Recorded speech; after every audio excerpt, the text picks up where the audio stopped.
मेरे प्रिय छात्र छात्राओं, पिछले पीरियड में हम 1.1 जीवन नहीं मरा करता है गोपाल दास नीरज की ये कविता हमने देखा है। इसकी 2 कड़ियां तो करीब करीब हो गई बेटा। आते हैं तीसरी कड़ी पर। खोता कुछ भी नहीं यहाँ पर, केवल जिल्द बदलती पोथी, जैसे रात उतर चांदनी।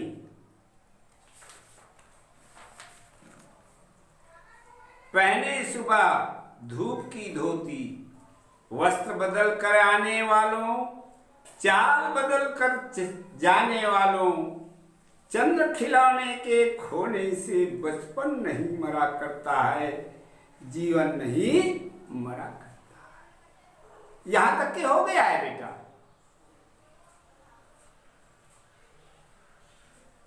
अब देखो आगे। लाखों बार गगरियां फूटी, सिकन न आई पनघट पर, लाखों बार किश्तियां डूबी, चहल पहल के ही है तट पर। तम की उम्र घटाने वालों, लव की आयु घटाने वालों, लाभ करें पतझड़ कोशिश पर, उपवन नहीं मरा करता है, जीवन नहीं मरा करता है। ये भी पंक्तियां कुछ का भाग हो गया था, परंतु मैं फिर से तुम्हें इसका व्याख्या बता दे रहा हूं। संकेत संदर्भ प्रसंग पूर्ववत है बेटा। व्याख्या पर चलते हैं अपन। लाखों बार गगरिया फूटी। जीवन संघर्षमय है। गलतियां होती है, त्रुटियां होती है, खामियां होती है और उसमें सुधार किया जाता है मेहनत करके, है ना।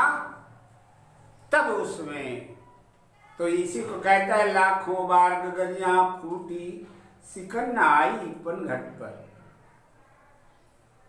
परंतु पानी भरने वाले के ऊपर कोई उसका असर नहीं हुआ।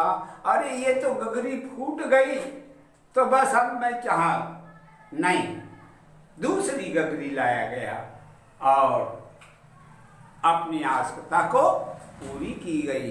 कहने का तात्पर्य संघर्ष किया गया। लाखों बार किश्तियां डूबी, चहल पहल वो ही है तट पर। इच्छाएं कितनी बार नष्ट हुई, परंतु मेहनतकश मनुष्य कभी भी हताश नहीं होता, निराश नहीं होता। वह निरंतर प्रयास करता है। इस तरह से उसको अवश्य सफलता मिलती है। तो यही इन्हीं भावों को लेकर के कवि कह रहे हैं कि सिकन न आई, चहल पहल वो ही है तट पर।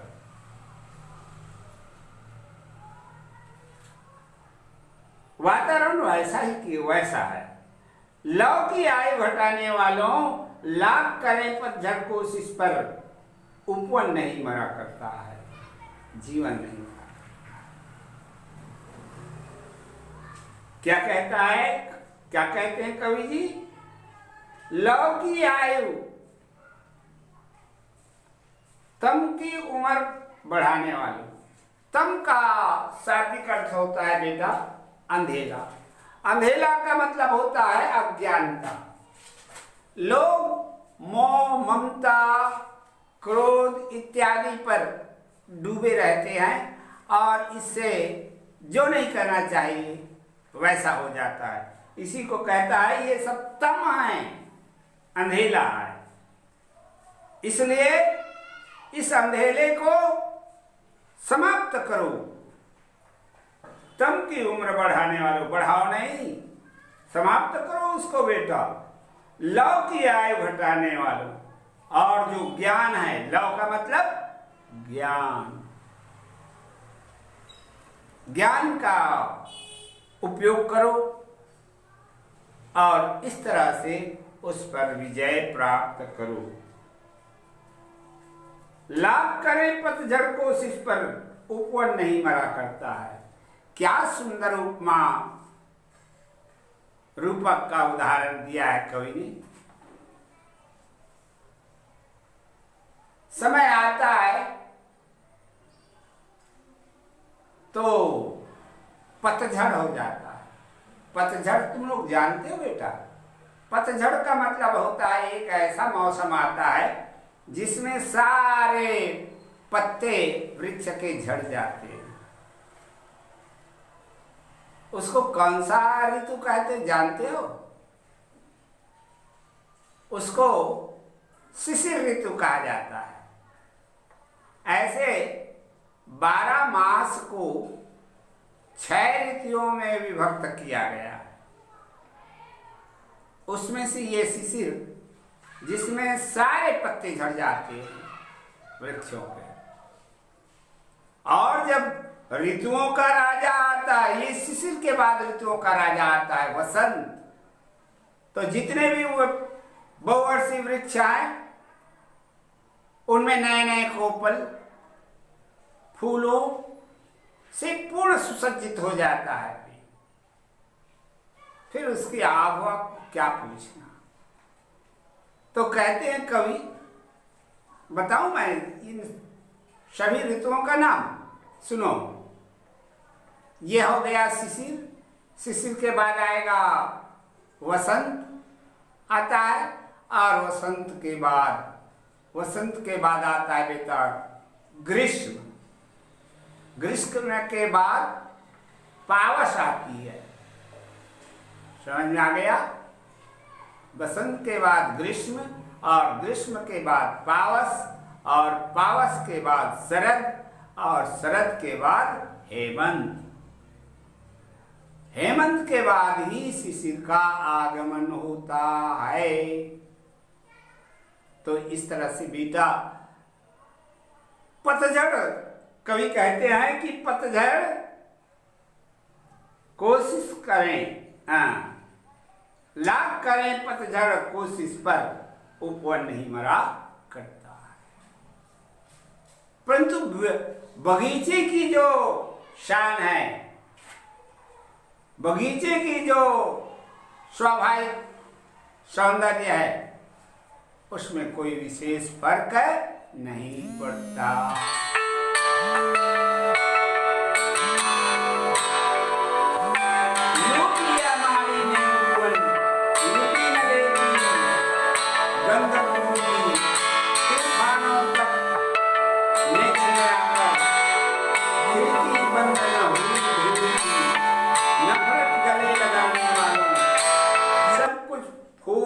उठाने वालों, उड़ाने वालों, कुछ मुखड़ों की नाराजगी से दर्पण नहीं मरा करता है जीवन में।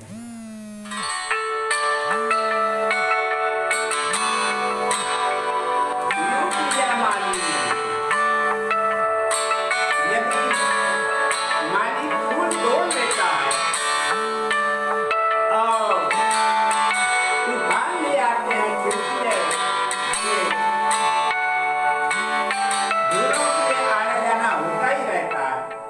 इस तरह से नफरत को गले लगाने वालों, ये झंझट हैं, ये सब मुश्किलें हैं, और इन मुश्किलों को गले नहीं लगाने हैं, इनसे संघर्ष करने हैं, है ना?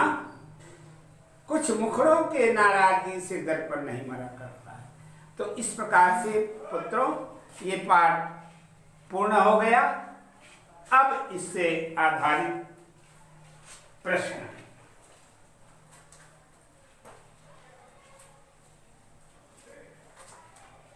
देखो, कविता में कौन कौन सी पंक्तियां हैं जो हमारे अंदर आशा का संचार करती है? कौन कौन सी ऐसी पंक्तियां हैं बेटा जो आशा का संचार करती हैं? तो देखो,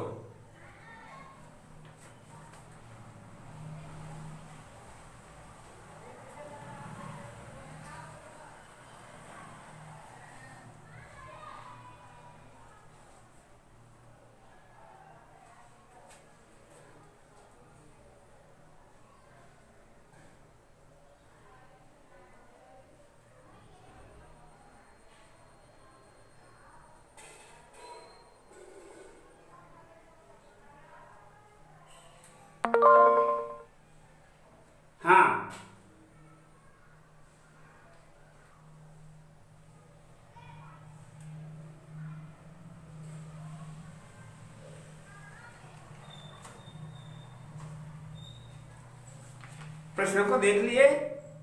इन प्रश्नों को अच्छे से पुस्तक को पढ़ लेना और पढ़ने के बाद इन प्रश्नों का उत्तर बनाने हैं। पहला प्रश्न, जैसे कि तुम लोगों को मैंने फिर से बता दे रहा हूं, कविता में कौन कौन सी पंक्तियां हैं जो अंदर आशा का संचार करती है? कविता को समझ लीजिएगा और उसके बाद इन प्रश्नों का उत्तर बनाइएगा। दूसरा प्रश्न है, मोती व्यर्थ लुटाने वालों, पंक्ति में मोती से क्या आशा है? तृतीय, तम की उम्र बढ़ाने वालों, लौ की आयु घटाने वालों, कविता की इन पंक्तियों में किस तरह के लोगों को संबोधित किया गया है और इनकी तुलना किससे की गई है? चतुर्थ है, लूट लिया माली ने उपवन लुटी न लेकिन गंध फूल की, कविता की इन पंक्तियों में कवि क्या संदेश देना चाह रहा है? अपने विचार लिखिए। अंतिम पंचम प्रश्न है, कविता का शीर्षक जीवन नहीं मरा करता है कि उपयुक्तता पर अपने विचार लिखिए। ये 5 प्रश्न है बेटा। तो इन प्रश्नों को बनाने के पहले अच्छे से पुस्तक को पढ़ लीजिएगा, कविता को, और पढ़ने के बाद इन प्रश्नों का उत्तर कहाँ पर बैठा है बनाइएगा। अब देखो, दूसरा है, पाठ के आगे, कुछ सपनों के मर जाने से जीवन नहीं मरा, जीवन समाप्त नहीं हो जाता। क्या आप इस बात से सहमत हैं? और अपने पक्ष में उदाहरण सहित तर्क दीजिए। कुछ सपनों के मर जाने से जीवन समाप्त नहीं हो जाता। तो क्या लिखोगे? हाँ, हम इसमें सहमत हैं। क्या लिखोगे? हाँ, इस मत पर हम सहमत हैं।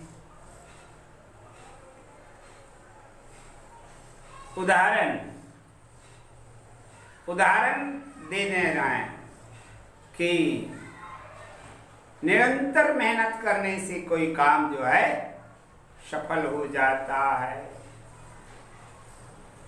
जैसे कक्षा में तुम पढ़ रहे हो और कोई ऐसा सवाल आ गया तुम्हारे सामने जो उसकी एक आध जो कड़ियाँ हैं